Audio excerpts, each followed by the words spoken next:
तो दानवीर सर, मेरा पहला सवाल आपसे ये है कि आप बेसिकली वेपन डेवलपमेंट और कोवर्ट ऑपरेशंस के काफी क्लोज रहे हैं जी।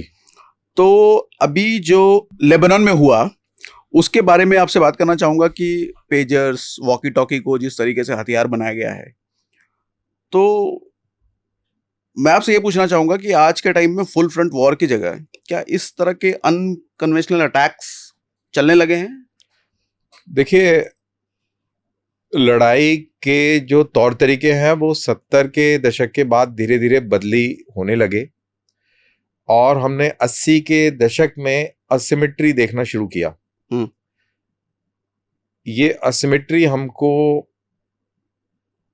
इजराइल, पैलेस्तीन, हमको अफगानिस्तान यहाँ पे देखने को मिली।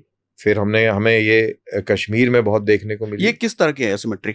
असिमेट्री में तो पहले जो लड़ाइयां होती थी वो सेनाओं के बीच में होती थी, आमने सामने होती थी।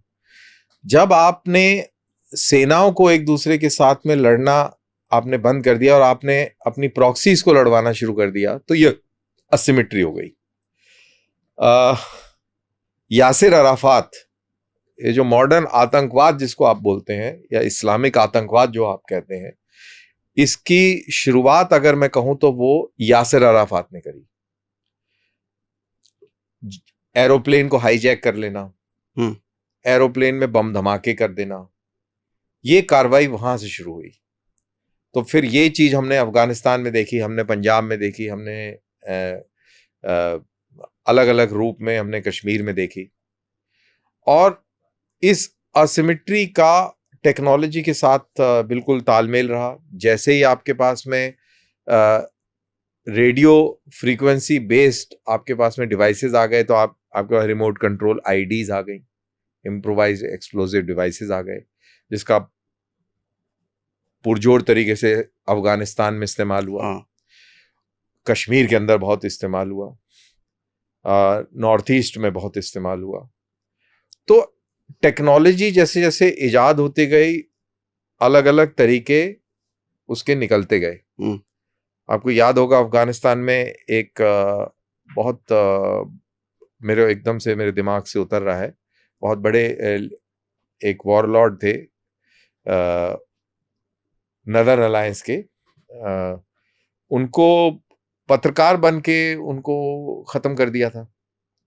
कैमरे के अंदर बम था और इंटरव्यू लेने गए थे और जैसे वो लेते हैं इंटरव्यू, सुसाइड बॉम्बिंग हुई थी। वो कैमरे के साथ ही फट गए और उनको खत्म कर दिया। तो नदर्न अलायंस के कमांडर थे वो। और ये सब असिमेट्री है। और अब आप देखिए ड्रोन्स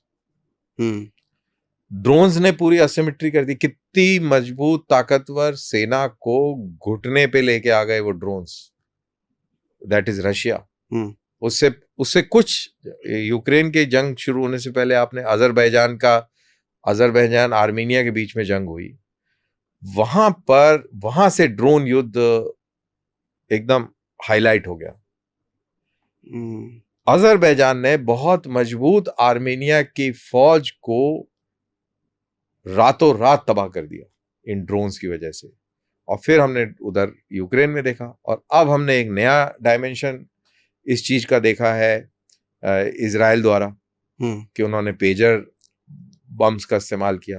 और इससे थोड़ा पहले जाए, पिछले साल अक्टूबर 7 को जब ये पूरी जघन्य घटना को अंजाम दिया जिसमें 1500 के करीब इजरायलियों को हमास वालों ने मार दिया, तब वो कैसे मारा? उन्होंने पैराग्लाइडर्स का इस्तेमाल किया जो कि पहले कभी इस्तेमाल नहीं हुआ था।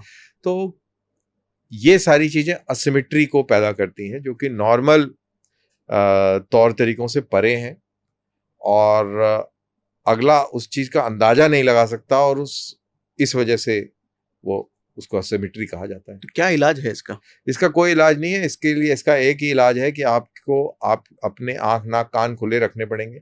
आपको हर चीज के लिए दिमाग लगाना पड़ेगा, हर चीज पर फिर शक के निगाह से देखना पड़ेगा। इसका और कोई इलाज नहीं। अब ये माइक है तो माइक को भी चेक करो, क्या कुछ गड़बड़ हो सकता है। इसमें कोई दो राय नहीं है, इसका और कोई इलाज नहीं है।